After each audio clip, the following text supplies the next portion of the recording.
Bom dia, queridos irmãos e irmãs, a graça e a paz do Senhor Jesus seja sobre a vida de todos, amém?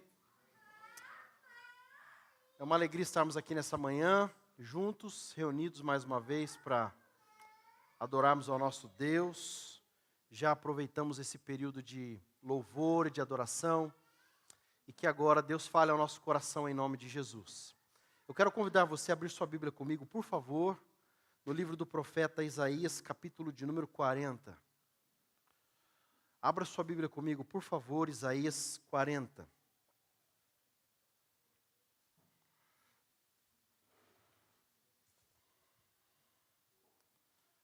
Juliano, se conseguir colocar um pouquinho de retorno para mim, eu agradeço.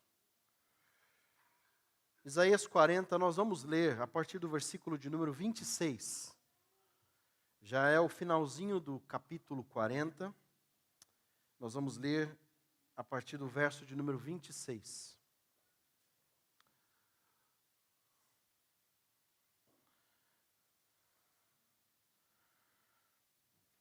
Você achou, amém?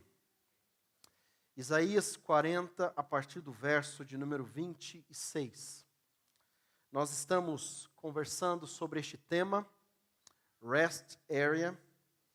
A ideia da nossa série de mensagens é falarmos a respeito da importância e entendermos o propósito nas pausas e nos convites de Deus para o descanso. Diz o texto bíblico, Isaías 40, a partir do verso 26. Ergam os olhos e olhem para as alturas. Quem criou tudo isso? Aquele que põe em marcha cada estrela do seu exército celestial e a todas chama pelo nome, tão grande é o seu poder e tão imensa a sua força, que nenhuma delas deixa de comparecer. Por que você reclama, ó Jacó? E por que você se queixa, ó Israel? O Senhor não se interessa pela minha situação, o meu Deus não considera a minha causa. Será que você não sabe, nunca ouviu falar? O Senhor é o Deus eterno, o Criador de toda a terra. Ele não se cansa, nem fica exausto, a sua sabedoria é insondável. Ele fortalece o cansado e dá grande vigor ao que está sem forças.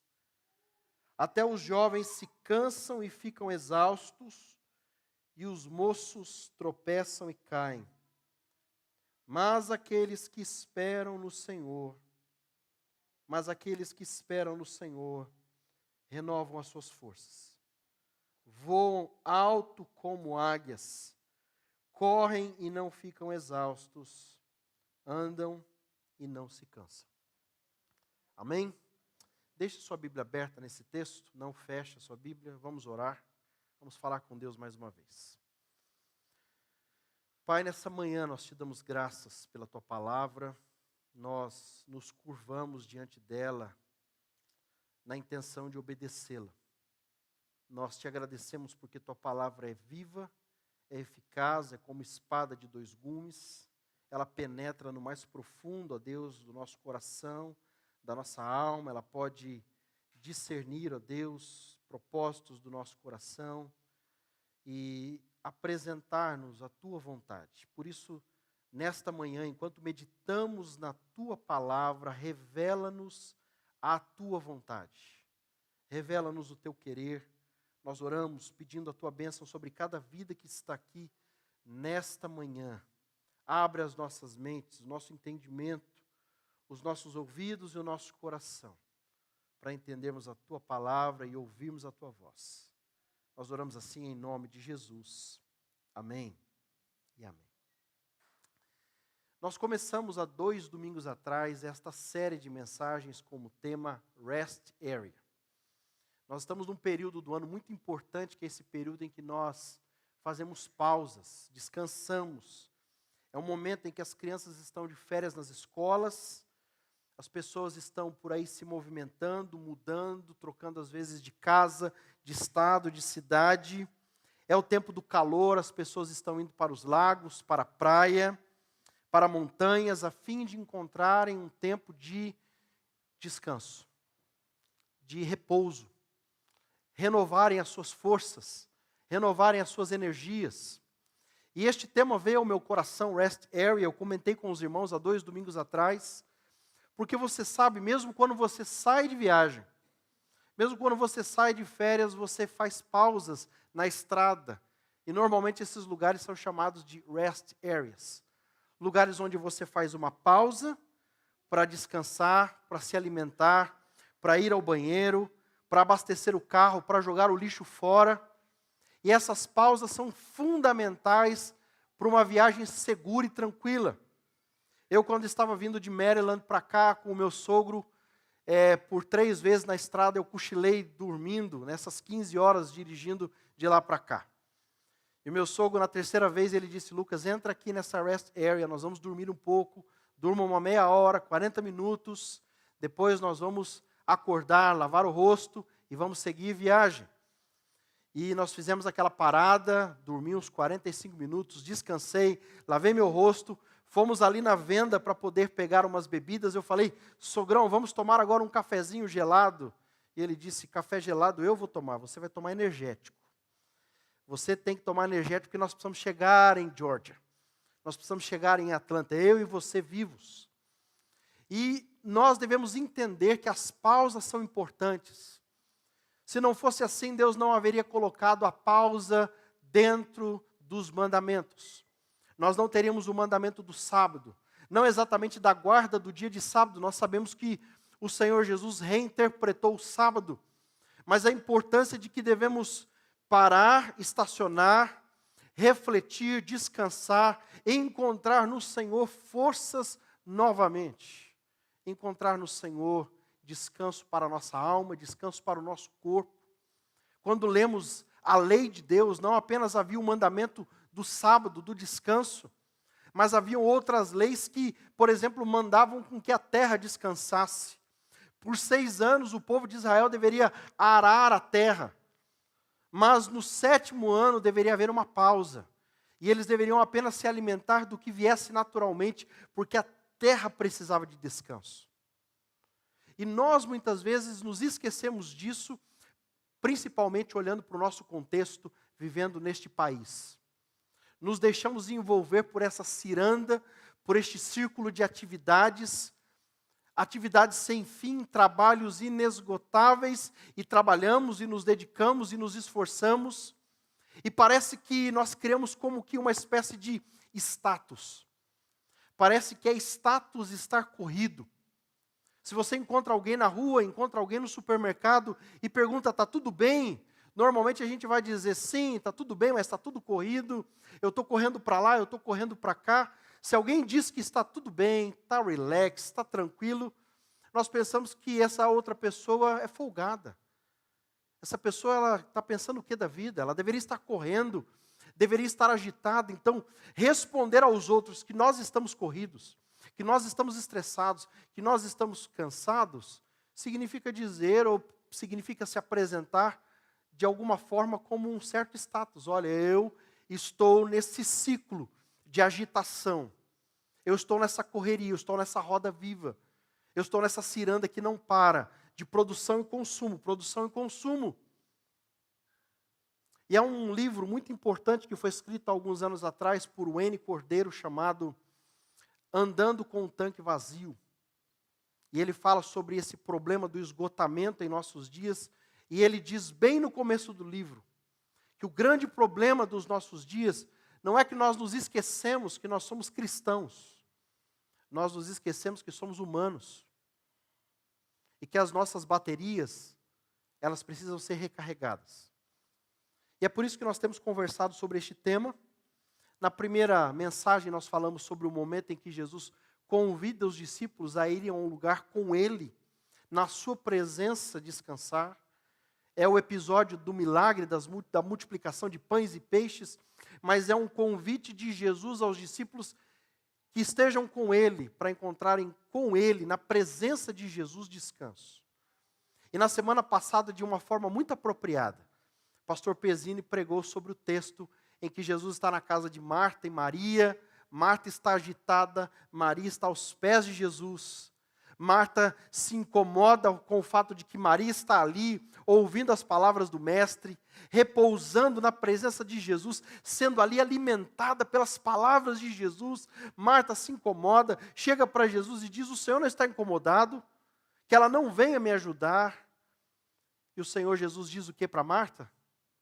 Marta, Marta, estás tão preocupada, tão atarefada, tão esgotada com tantas tarefas, com tantos afazeres, a sua irmã escolheu a melhor parte, e a melhor parte não lhe será tirada. Quando nós encontramos descanso em Deus, isso não será tirado de nós. Quando repousamos o nosso coração no Senhor, isso não será tirado de nós. Mas hoje, irmãos, o texto da nossa mensagem é este. Eu gostaria que a Manu pudesse colocar para a gente o tema da nossa mensagem de hoje, passando um pouquinho para frente. O próximo slide, um pouco mais para frente. Que é este: esperar em Deus. Esperar em Deus. É o texto que nós acabamos de ler, Isaías, capítulo de número 40, de 26 a 31. Esse convite de esperar não nos parece um convite agradável. Quem é que gosta de esperar? Quem gosta? Quem tem paciência para esperar? Eu vou inverter a pergunta. Quem é que se sente impaciente e não gosta de esperar? Levante sua mão. Pode levantar sua mão e não se esconda, por favor. Em geral, em linha geral, nós nos vemos muito mais impacientes do que calmos. Apressados e tudo tem que ser no nosso tempo, ao invés de descansarmos e esperarmos. Só que a palavra de Deus, por repetidas vezes, nos diz que diante de Deus e diante das demandas da nossa vida, na nossa relação com Deus, nós devemos esperar.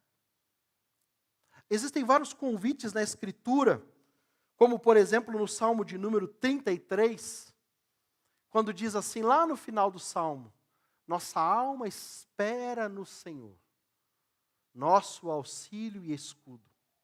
Nele o nosso coração se alegra, pois confiamos no seu santo nome. Seja sobre nós, Senhor, a tua misericórdia, como de ti esperamos.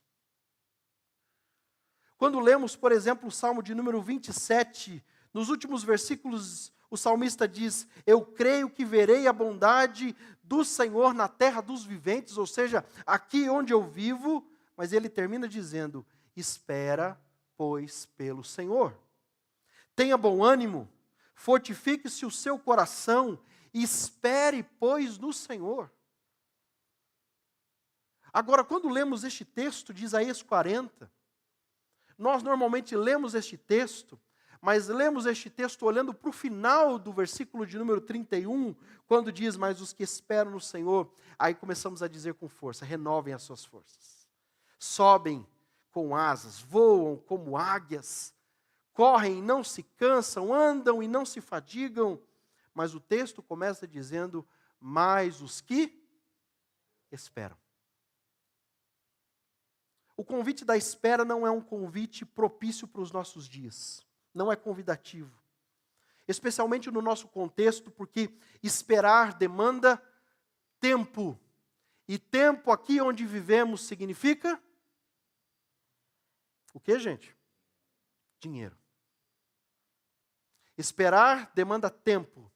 E tempo demanda dinheiro. Então parece que esperar não significa uma boa virtude. Ser paciente, ser manso, ser alguém que não se incomoda com a espera, não se angustia. Você já percebeu como nós nos angustiamos quando pedimos coisas pelo Amazon? Quando chegamos num lugar e não tem Wi-Fi? Você já percebeu como você se angustia quando você não encontra um sinal de internet? Nós não temos mais paciência para esperar, porque estamos nessa ciranda de agonia, de coisas rápidas e urgentes, de produção e consumo. E em nossa sociedade, esperar não é uma virtude. Só que nós vivemos dentro do ambiente, da esfera do reino de Deus. Ou você vive na esfera e no ambiente deste mundo, onde a espera não é uma virtude, ou você vive dentro do ambiente do reino de Deus, do governo de Jesus Cristo sobre a nossa vida, e o convite da Escritura para nós é: espere pelo Senhor. Você e eu sabemos muitas vezes que oramos e entregamos os nossos problemas a Deus, e dizemos assim nos cultos, nas orações, nas reuniões: Senhor, eu entrego tudo em tuas mãos. Eu espero pelo Senhor. E aí a gente vai ficando impaciente. O negócio está lá. E parece que não está nas mãos de Deus. E de repente, sem mais nem menos, você faz assim: dá aqui que eu resolvo. Você já se sentiu assim?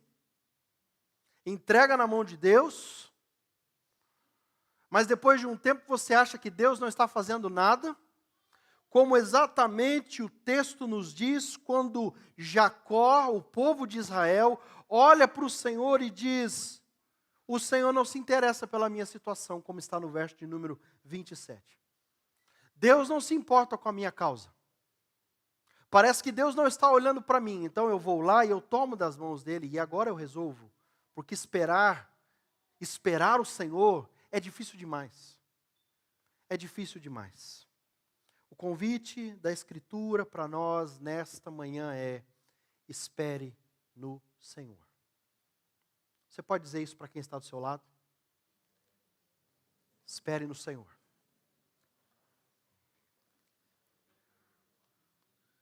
E talvez alguns poderiam dizer: mas pastor, será que essa tradução não é uma tradução meio equivocada do hebraico para o português? Mas se você for para a Bíblia em inglês, a palavra vai dizer: wait for the Lord. E wait significa o quê? Espere. Eu gostaria de trazer para os irmãos 4 lições desse texto para a nossa vida. A primeira delas é enxergarmos a espera como contemplação. A espera como um ato de contemplação.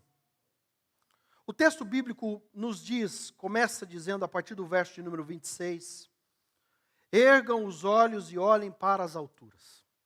Isaías 40 é o início de um novo momento no livro do profeta Isaías.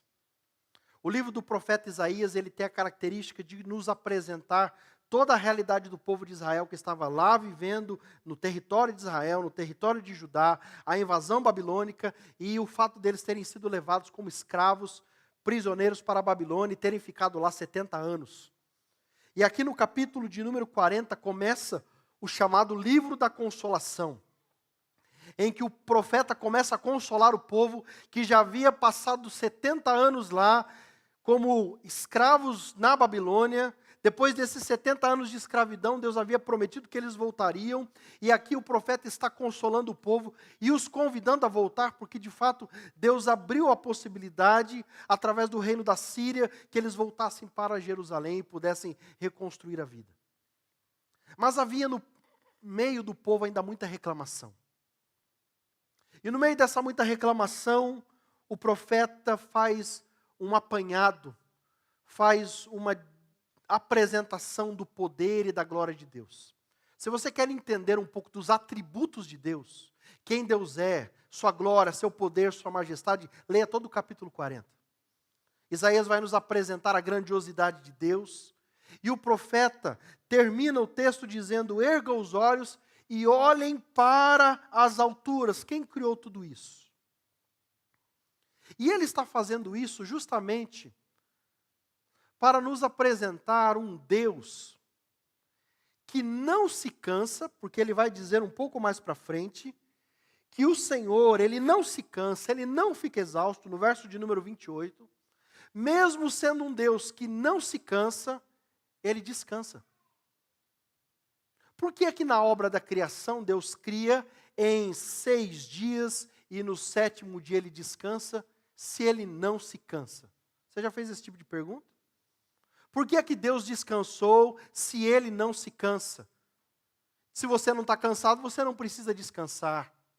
Mas o conceito de descanso na Escritura, olhando para o que Deus fez, é que Deus, Ele faz a sua obra e Ele contempla o que Ele fez. Por isso que o texto de Gênesis nos diz que o Senhor foi fazendo todas as coisas, e o texto diz, e viu Deus que era bom. Sabe qual é o problema nosso? O problema nosso é que nós trabalhamos, nós nos dedicamos, mas nós não contemplamos. Nós, depois de termos trabalhado, nós nos estressamos. Porque ao invés de contemplarmos o que fizemos, vamos olhar o que os outros estão fazendo nas redes sociais. E aí gera em nós aquele sentimento de falta, de não ter. Eu trabalhei e não tenho o que aquele outro tem. Eu trabalhei o mesmo tanto que ele, mas eu não tenho a mesma coisa. Deus, Ele trabalha e Ele contempla.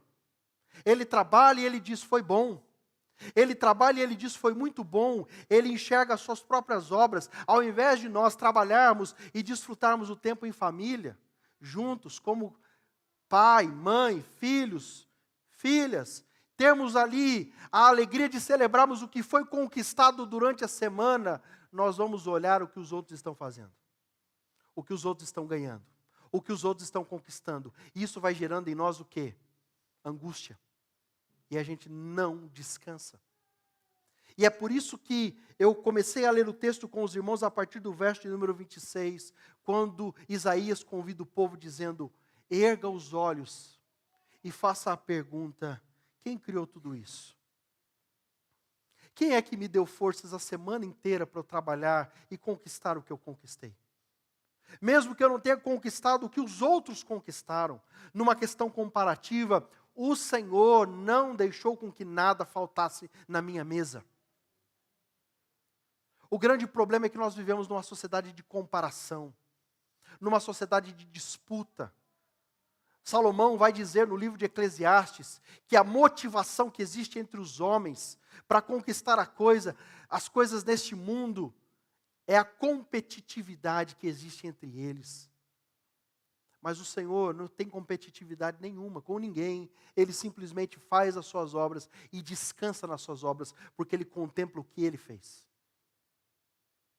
Contemple o que o Senhor te deu.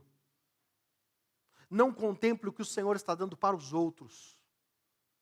Por isso, esperar em Deus significa contemplar e ver o que Ele já está fazendo.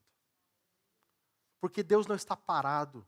Deus está em movimento na nossa vida, agindo, cuidando, protegendo, livrando, dando graça, dando misericórdia, mas nós ficamos olhando os outros e não vendo o que o Senhor já está fazendo na nossa vida. Contemple. Em segundo lugar, a contemplação como um ato de rendição. O texto vai dizer para nós, a partir do verso de número 29, que o Senhor fortalece o cansado, dá força ao que está sem vigor. Até os jovens se cansam e ficam exaustos, e os moços tropeçam e caem. O que o texto quer nos dizer com isso? Que existe uma falência humana, mesmo quando o ser humano citado seja jovem ou tenha até mesmo forças. Todo mundo, uma hora, cai.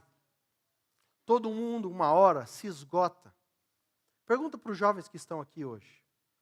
Às vezes a gente pensa assim, mas o vigor tem que estar com os jovens, eles que têm que estar o tempo todo motivados. Sim, os jovens apresentam para nós o vigor da vida, a expressão máxima de força, de disposição, mas até mesmo eles se cansam. E nós que já estamos velhos? O esperar em Deus é o esperar num ato de rendição. Se até os jovens tropeçam, caem, e eu, que já avancei nos meus dias, e eu que também tenho tantas debilidades. A ideia aqui é apresentar para nós o fato de que todo ser humano é falível. Todo ser humano tem algo no qual tropeça. Todo ser humano tem um ponto na sua vida no qual ele se estressa, se cansa. Todo mundo, em algum momento, se debilita. Você sabe o que é que te cansa? Você sabe o que é que te estressa? Você sabe o que é que te deixa exausto? Às vezes não é uma exaustão física, mas é uma exaustão mental. O nosso irmão Léo, essa semana, estava terminando os trabalhos dele do mestrado. E ele falou, pastor, estou com a mente acelerada. E estava com a mente tão acelerada que ele estava fazendo um churrasquinho ontem, cortando a picanha. E aí, ao invés de ele jogar a gordura no lixo, ele já estava jogando a picanha toda. Não foi isso, Léo? Estava só eu e ele, eu vi. Ele olhou para mim e falou, pastor, estou ficando doido. Falei, tá mesmo. Vamos com calma aí, Léo.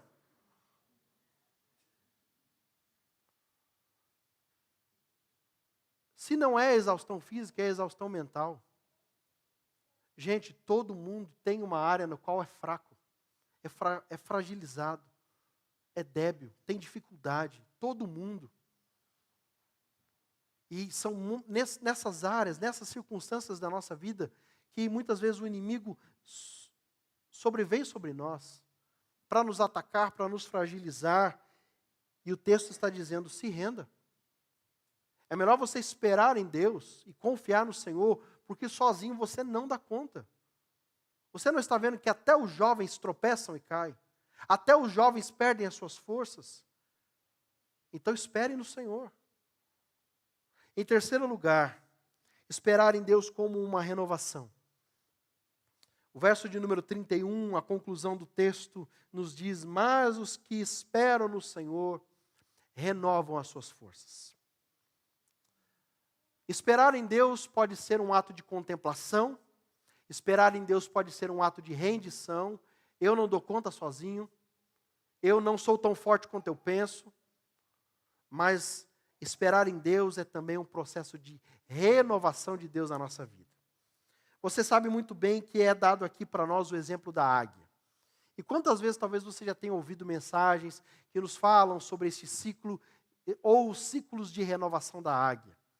Não é tão romântico como muitos pregam ou dizem, que a águia vai para um lugar afastado, e que ela raspa o seu bico, que ela tira suas penas, e ela raspa as suas garras. Ela faz isso ocasionalmente em alguns momentos da sua vida.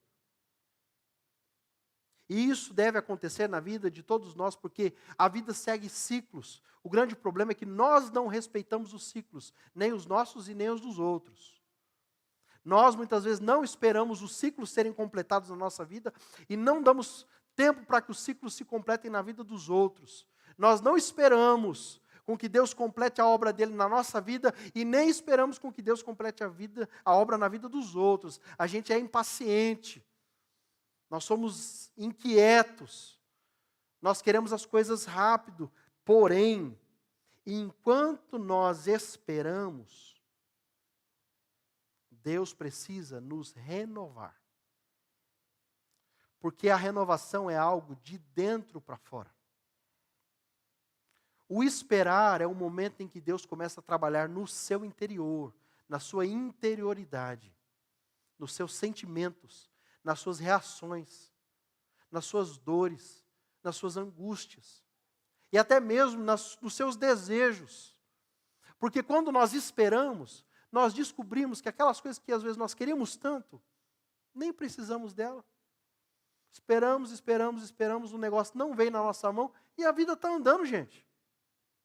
Você já parou para prestar atenção quantas coisas nós queremos e achamos que a nossa vida precisa daquilo para andar, mas a gente está esperando, o negócio não vem, a gente está esperando, o negócio não vem e a vida está seguindo. A vida está fluindo. Porque o Senhor vai nos sustentando. Porque o Senhor está nos renovando. Porque o Senhor está nos transformando. Esperar em Deus é esperar em Deus como um processo de renovação. Olhe para a espera como um momento em que Deus está trabalhando dentro de você. Nos seus sentimentos, nas suas inclinações, nos seus desejos, nos seus apetites. Durante a espera, alguns podem se irritar. E essa irritação muitas vezes é uma demonstração da nossa falta de confiança em Deus. Mas, em último lugar, esperar em Deus como autocompreensão. Porque o texto vai nos dizer algo muito interessante. Os que esperam no Senhor renovam as suas forças. Maravilha, glória a Deus. Eles vão ter as suas forças renovadas, e isso é uma bênção. Mas olhe a continuidade do texto quando ele diz: voam alto como águias, correm e não ficam exaustos, andam e não se cansam. Isso mostra para nós duas coisas. A primeira delas é a seguinte: tem alguns que voam, tem alguns que correm e tem alguns que andam. Isso significa que cada um tem um ritmo. Tem gente que eu conheço que voa, gente. O cara voa, é uma mulher que voa, avança na vida, corre atrás, luta, batalha, persevera. Tem gente que tem esse ritmo. Tem gente que corre. E tem gente que anda. E significa o quê? Que Deus respeita cada um de nós como somos no nosso próprio ritmo. Você sabe, tem muito casamento que entra em conflito porque tem um marido que quer voar e tem a mulher que quer andar, ou o contrário. É a mulher que quer voar e o marido está no ritmo quem está andando. Mas cada um tem o seu ritmo. E para cada um que tem o seu ritmo, o Senhor dá forças. E nós não podemos julgar. E isso significa também que existem momentos diferentes na nossa vida. Existem momentos em que a gente tem força para voar. Existem momentos que nós temos força só para correr. E existem momentos que nós temos forças só para andar. E não importa o momento que você esteja agora, se você está com toda a força para voar, com força só para correr ou só para andar, o Senhor é quem te dará forças. É o Senhor quem te dará forças. Por isso, o esperar em Deus é uma autocompreensão. Como eu sou e como eu estou. Como eu sou no meu ritmo, como pessoa, como Lucas, e como eu estou na minha fase, na minha vida. Qual é o momento que eu estou vivendo agora? Eu tenho condições de voar agora? Não, eu não tenho, então eu vou correr. Se eu não tenho condições de correr, então eu vou andar. E os outros que me respeitem por isso. Porque o Senhor me respeita nessa situação. E é assim na nossa vida. Todo mundo tem uma fase, todo mundo tem um jeito, todo mundo tem uma circunstância na qual está envolvida. E é Deus quem nos dá força para o tipo de pessoa que for. Por isso eu gostaria de concluir esta mensagem dizendo: espere no Senhor. Espere no Senhor se rendendo. No tempo da espera, se renda. Você não resolve tudo sozinho. Espere no Senhor e deixe Ele te renovar no período da espera. Espere no Senhor, enquanto você espera, contemple o que Ele já está fazendo. Espere no Senhor e compreenda quem você é e o momento que você está vivendo agora. Espere em Deus. E eu termino lendo o Salmo 130, dizendo, dos versos 5 a 7. Aguardo o Senhor. Aguardo o Senhor. A minha alma o aguarda. Eu espero na sua palavra. Eu espero e a minha alma anseia pelo Senhor, mais do que os guardas pelo romper da manhã. Sim, mais do que os guardas pelo romper da manhã. Espere Israel no Senhor, pois no Senhor há misericórdia. Nele há copiosa redenção. Espere, pois, no Senhor. Eu quero convidar você agora a curvar a sua cabeça e fechar os seus olhos. E a esperar em Deus.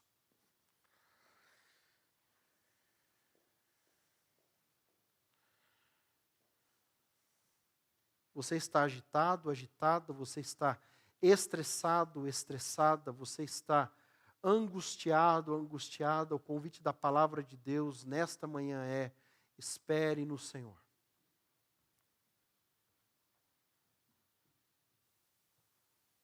Espere, pois, no Senhor.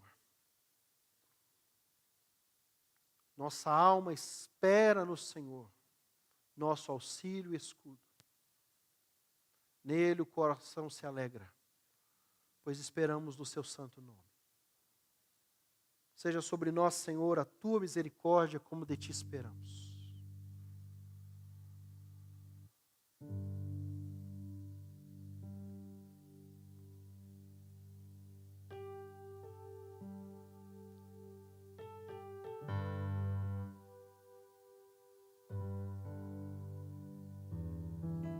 Eu quero convidar você a refletir antes de comer do pão e beber do cálice nessa manhã.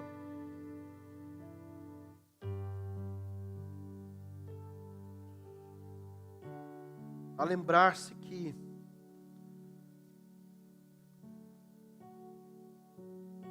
o Senhor Jesus nos convida a nos assentarmos à sua mesa.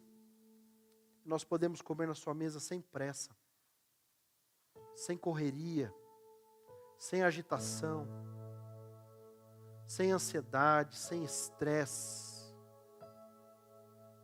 Porque na mesa do Senhor Jesus há descanso.